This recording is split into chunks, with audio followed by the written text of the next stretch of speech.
Welcome to another Darebee video. I'm David, your host, and today we're actually looking at motivation.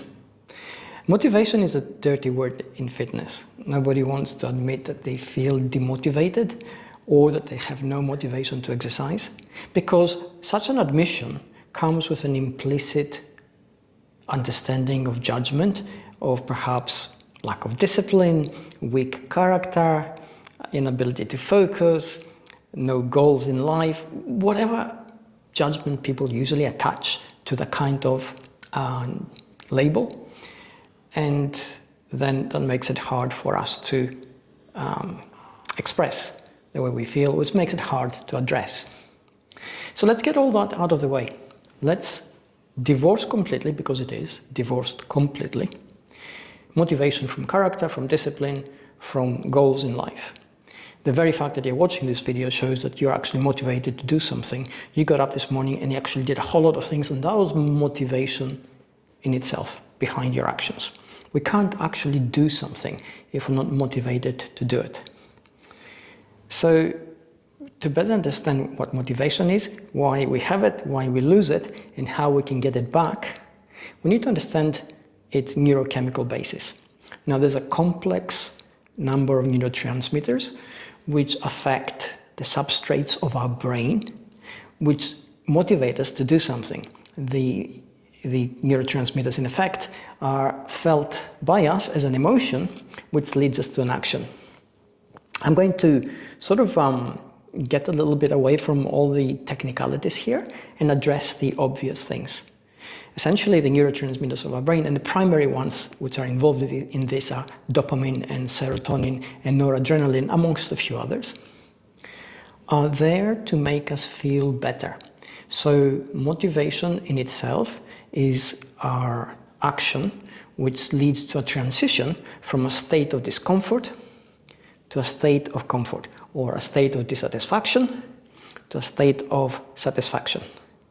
So, for example, if you're sitting on a marble chair and it's cold, and a cold accumulates as you feel it, at some point you are motivated to stand up and perhaps grab a cushion, put it down if you want to sit on the same chair, or find a more comfortable one.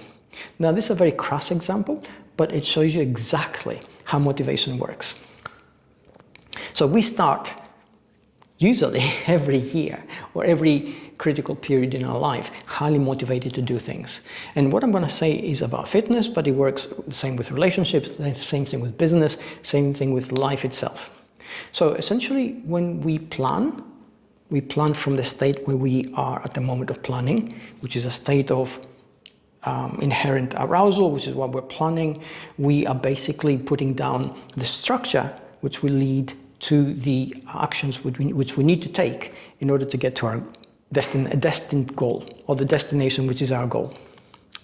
So, if it is fitness, we want to be perhaps stronger, we want to be leaner, we want to be faster, we want perhaps have greater endurance, depending on your personal goals.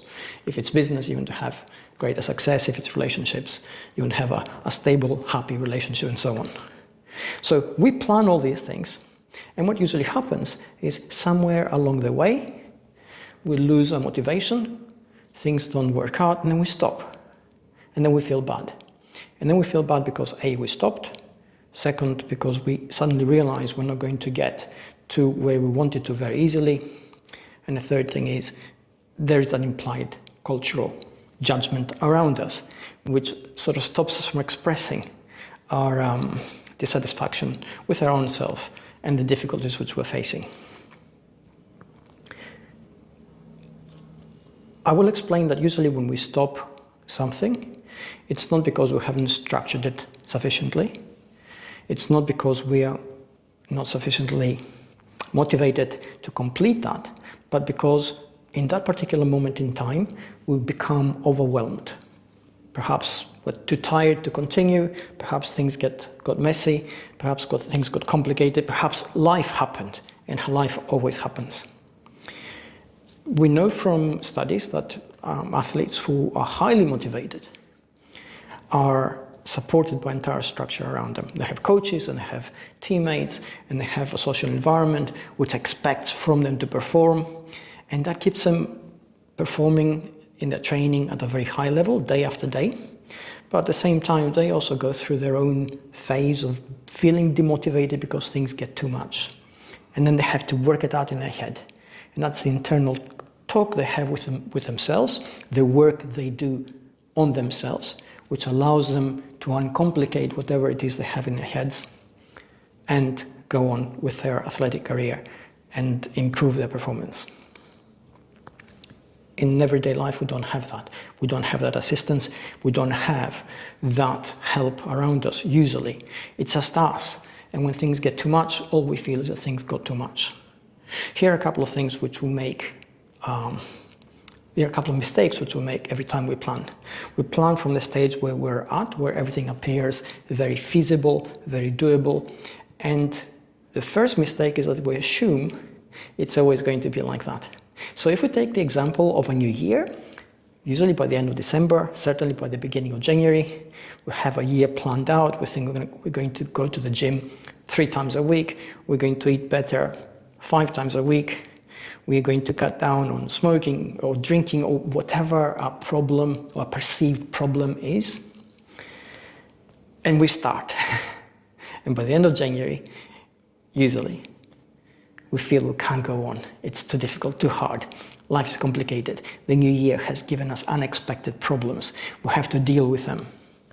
So really, the first thing when it comes to motivation is that not the need to plan, that's obvious and everybody will go through that, but the need to strategize for what will happen on the days when our plans fail. So if you're thinking about yourself, you're thinking, okay, I'm feeling demotivated. Why is that? I don't understand. Well, if somebody comes to me with that, I will say, well, what are you feeling? What are you experiencing in your life around you? It could be a problem with your work. It could be a problem with your family life. It could be a problem with yourself as you go through the phases which make you feel older and more mature, and then you have to renegotiate with yourself your priorities. So that's the first question, to basically unblock yourself. Now, the other thing about motivation is that beyond the need for structure and beyond the need for strategy, we need one additional aid. Normally, it's a support network, people around us who are there to say, hey, you're feeling low, don't worry. It's normal, it's natural, you're going to get over it, you're going to get through it, and things are going to get better. And sometimes we need to hear that, and we don't usually have that. If we can't put it in place, and there are many of us who, for various reasons, don't have ready access to our support network, then the next best thing, which perhaps we should always do, is a psychological trick called reframing, and I'll explain that in a minute.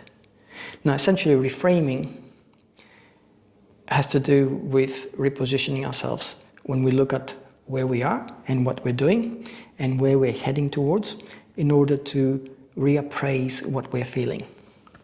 So let's take a physical fitness motivation plan.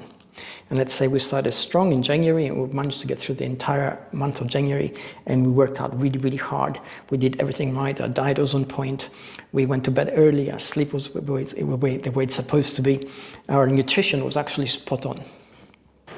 And then we get to the end of January, and then a whole lot of things happen in the external world which we don't control. And those things now make us feel really bad. And on top of those things, now we also have to focus on all the things we were focused throughout January, and it gets too much, and something has to give. Now, this is only natural.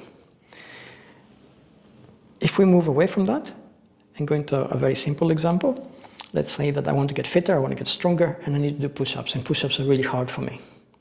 Now, I told you the motivation is going from a state of dissatisfaction to a state of relative satisfaction. And that's what it is, basically. And the moment that happens, all the neurotransmitters which make us feel good about ourselves are released in our brain. Now, it doesn't make sense, because if I am going to do push-ups and I hate doing push-ups, well, I may be dissatisfied with how strong I am, but now I'm going to have to put myself through something which I don't like in order to get stronger. And although I want to get stronger, I need to go now from a state of dissatisfaction with my relative perceived state of weakness to doing push-ups which hurt and physically tire me out and make me sweat and make me sore the next day. and don't want to do that.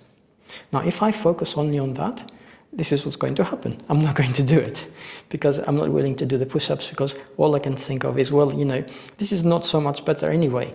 I feel bad about being weak, and I'm going to feel worse doing the push-ups. I'm going to feel worse the next day because I'm going to be sore, I'm going to be tired, I'm not going to be as effective at work, and so on. All these excuses come up, so I won't do it. So there you go. I will stop doing it. There goes my plan. Finished. There goes my motivation. Evaporated. So how could I get around that? Well, here's where the psychological trick comes in. It's called reframing. It means basically I take a step back, and instead of focusing on the perceived difficulty of the moment which I'm experiencing, I look at the bigger picture where it's going to get me. So if I reframe what I'm feeling, this is what's going to happen. I feel bad about being physically weak. I'm telling myself, okay, I'm going to have to do my push-ups because that's my fitness plan.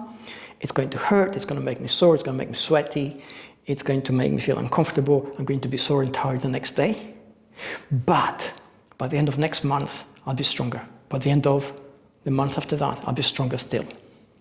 And that reframing now allows us in our head to reevaluate the perceived effort and where it's getting us in terms of our destination.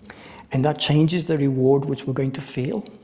And all those things which I just told you have a neurochemical basis which activates specific structures in the brain, and that is our motivation. So every time you feel demotivated, every time you feel, oh, I can't work out, I'm too tired. Well, think about this. Well, it's natural. Everybody goes through that at some point. Even top athletes are going to hit some kind of valley where they're going to dip, and they're going to have to mentally claw their way back up again. How do we do it? We use reframing, and we use smart strategies to do something. So for everyday people who are not top athletes, who are not working in a competitive environment, if you were planning to work out every day, and if your workout is anywhere between 30 and 40 minutes, and realistically, there are going to be some days in the month when you can't because of all sorts of external factors which you don't control. Well, in those days, it's important, instead of failing and having that failure impact your emotional state and having that failure impact the way you feel about yourself, your ability to continue, have a backup plan. Do something else. Do a 1-minute hack. Do 1-minute meditation. Go to sleep earlier. Try to eat better. Get a win that day.